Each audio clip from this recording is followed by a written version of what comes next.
তুমি জানো আমি কখন তোমার প্রেমে পড়েছিলাম? সেদিন, যেদিন প্রথম দেখেছিলাম তোমার চোখে গাঢ় কাজলের ছায়া।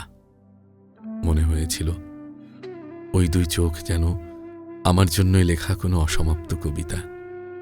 তারপর থেকে আমি বারবার ডুবেছি তোমার ভেতরে, কখনো হাসিতে, কখনো নীরবতায়, কখনো তোমার অভিমানের ভেজা চোখে।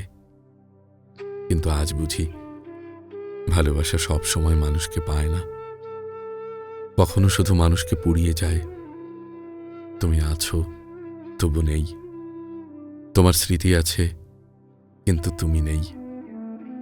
রাতের নির্জনতায় আমি এখনো তোমাকেই খুঁজি, কারণ সত্যি বলতে কি, তোমাকে ভুলে যাওয়ার মতো শক্তি আমার কোনোদিন ছিল না।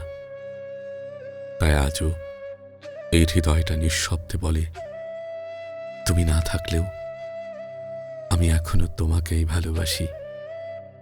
আমি এখনো তোমাকেই ভালোবাসি।